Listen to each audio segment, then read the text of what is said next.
What actually makes authority legitimate? Like, really think about it. Why should you, or any of us, obey the laws of our country? And on the flip side of that, is absolute, totally unrestricted freedom actually a good thing? Or would it just lead to total chaos?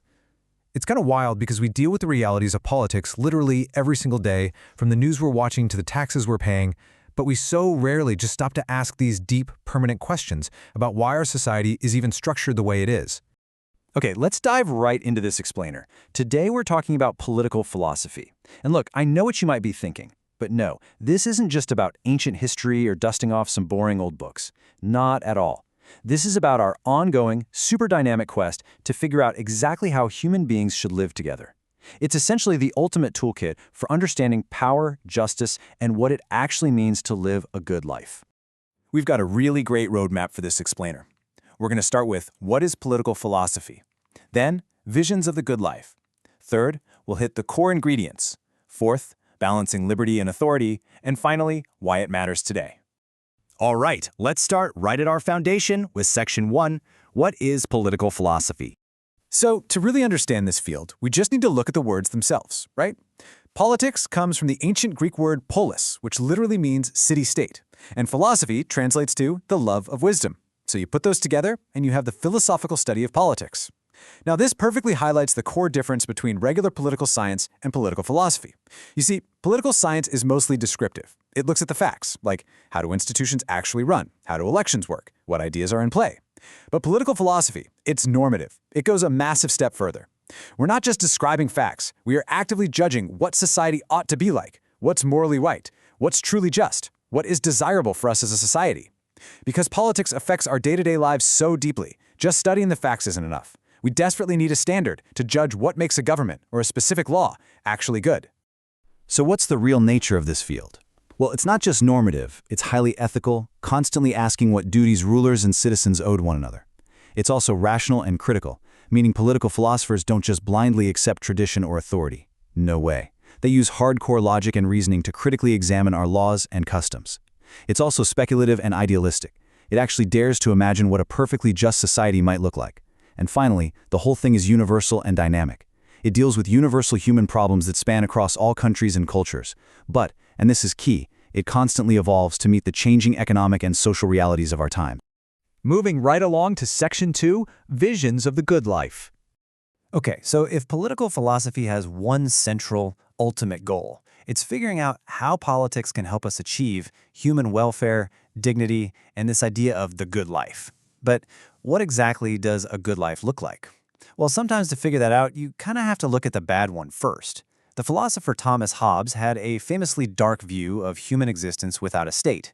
He argued that without political authority and security, life just completely devolves into absolute chaos. In his own words, life becomes solitary, poor, nasty, brutish, and short. Yikes, right? So the absolutely crucial point here is that for Hobbes, the good life simply means security. It means peace and protection from violence. In his mind, authority, even really strict authority, is desperately needed just to keep us all safe. It is just fascinating to see how radically different these heavy hitters pitch their visions over time. Take Plato, for example. He believed the good life meant an ideal state built entirely on justice. Then you've got his student, Aristotle, who argued it was much more about virtuous living and actively participating in your civic community. Fast forward a bit to John Locke, and the focus totally shifts to the protection of natural rights, liberty, and property. Then there's Karl Marx, who argued that the good life absolutely requires the end of economic exploitation, aiming for total economic equality. And then Mahatma Gandhi, who envisioned a good life deeply rooted in truth, nonviolence, simplicity, and moral self-discipline. So we're talking vastly different eras and different priorities. But ultimately, they were all trying to build a blueprint for human happiness. All right, let's get into Section 3, the core ingredients. Now that we kind of know what these visionary thinkers wanted to achieve, let's rapidly break down the 4 key concepts they actually used to build their theoretical societies. You can think of these as the fundamental building blocks of literally any political system. First up is the state itself. We have to ask the big question, why does the state even originate in the first place? Like, was it given by divine right?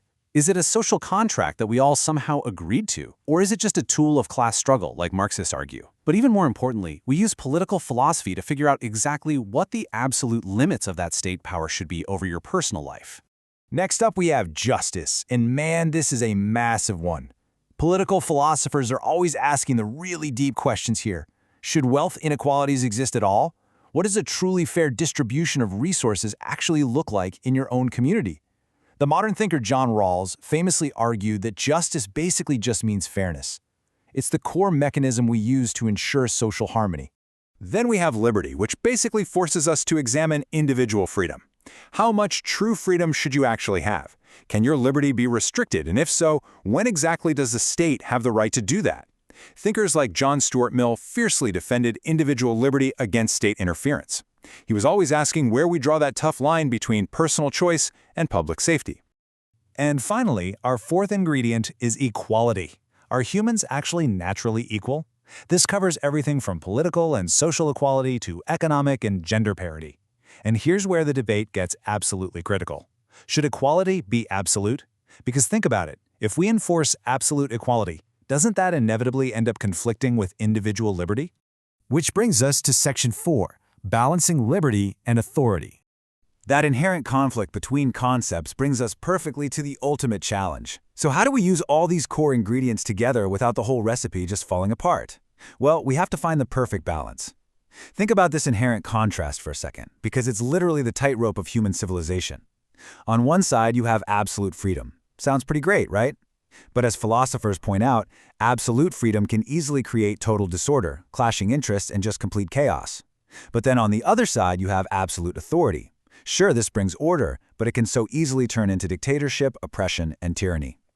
So political philosophy is that essential tool we use to balance your individual rights against the need for social order. It's exactly how we try to find that sweet spot right in the middle. So let's see how this actually builds into real-world action. Because honestly, political philosophy isn't just theory. It serves very practical purposes. First off, it helps us evaluate politics morally. Judging if a system is genuinely fair or just totally corrupt. Second, it guides political action. Huge philosophical ideas like liberalism and socialism have directly influenced the drafting of real-world constitutions and laws. Third, it protects human freedom by giving us the intellectual tools to actively resist tyranny and discrimination. And fourth, it constantly pushes us forward, motivating us to seek out a more peaceful, equal, and ideal society. Let's head into our final section, Section 5, Why It Matters Today. Now, you might be sitting there thinking, okay, this is all just a bunch of ancient Greek history. But let's bring this right into the 21st century to see exactly why this matters to you right now. Because political philosophy is inherently dynamic, it actually evolves alongside society and technology. It gives us the exact framework we need to tackle massive modern issues. I mean, think about digital privacy and artificial intelligence for a second. How much surveillance should the state actually have over your personal data? That is a classic question of liberty versus authority, just updated for the digital age. Or think about global inequality, climate justice, feminism, and migration. These are deeply philosophical challenges. We are literally using the exact same critical thinking tools developed by people like Plato and Locke to navigate the most complex problems of our modern world. How cool is that? So as we wrap up this explainer, I want to leave you with a bit of a provocative thought. Really think about the society you live in right now. What conditions actually help human flourishing? And honestly, more importantly, what is your personal vision of the good life? Don't just blindly accept the laws and institutions around you. Use your reason. Step up, become a political philosopher yourself, and actively question the world you live in. Thanks so much for exploring this with us, and keep asking those big questions.